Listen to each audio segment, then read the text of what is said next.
pa ba sa inyong Christmas bonus at gusto nyong magnegosyo? Alamin ang mga affordable na franchise business na pwedeng-pwede nyong pasukin.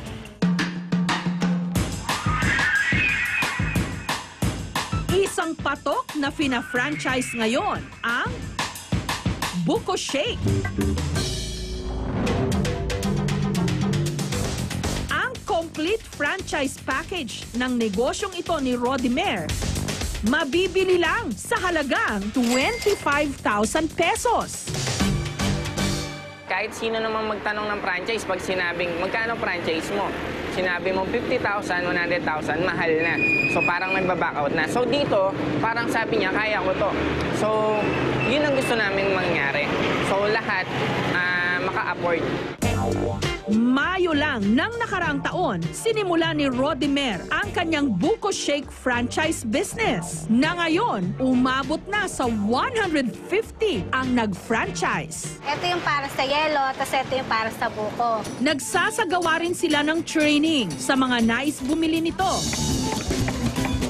At para masiguro ang kalidad, sina Rodimer daw mismo ang namimili ng buko meat na gagamitin ng kanilang mga franchisee sa Metro Manila. So kailangan kasi malauhog siya para mas malasa yung buko pag shinake na siya. Ang mga nabiling laman ng buko, hahati-hatiin sa mga franchisee na umorder. Nilalagay ito sa cooler. Sinisigurong napaligiran ng yelo para hindi masira sa biyahe. So nilagay na natin yung buko sa styro, lalagyan na lang natin siya ng yelo para ready to delivery na siya. Ma-prevent natin na mainitan siya kasi madali siyang masira.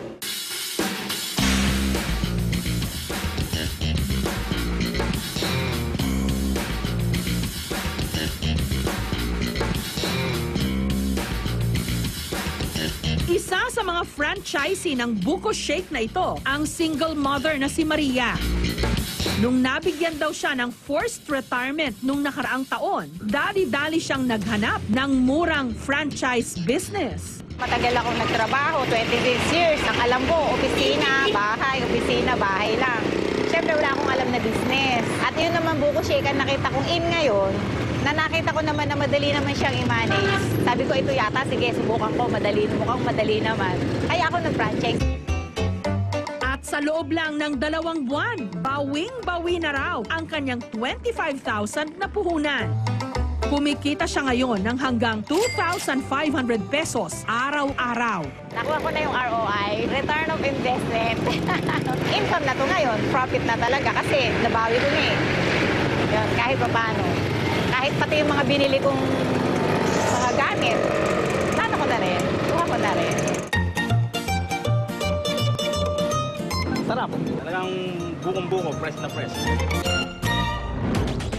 1980s nagsimula ang franchising business dito sa Pilipinas. Pero taong 2007, nung talagang pumatok ang franchise ng mga food cart. Ito ang maganda sa franchising eh. Bago ka pumasok sa negosyo, nakikita mo kung sino yung mga patok. Pag-aralan, tignan mo kung sino. Hindi ka gaya nung magsisimula ka negosyo, totally blind ka, hindi mo alam kung anong sasapitin mo eh, no? Pero ito ang talagang bagsak presyo na franchise. Ang Bentelog business na mafa-franchise sa halagang 10 to 15,000 pesos. Dahil nagtaasa na raw ang presyo ng mga silog o sinangag at itlog meals ng mga kakumpetensya ni Joyce, naisipan niyang magbenta ng mga Bentelog in a bowl o yung tigbe-20-20 silog meals.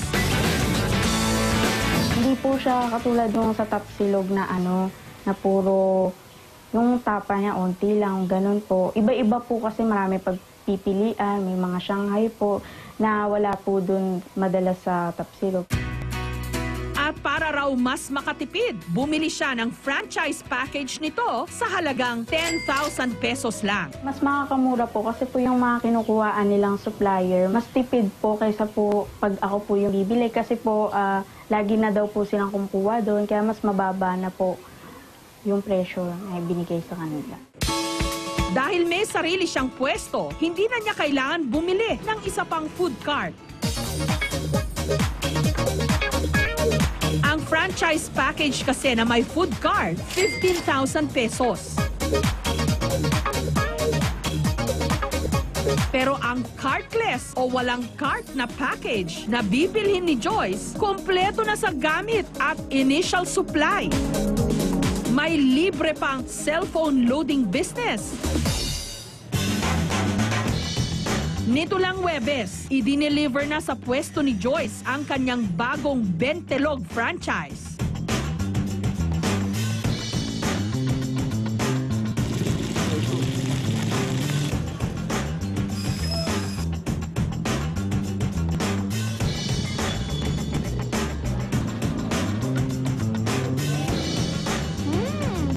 Masarap po talaga, promise. Sa budget, pasok.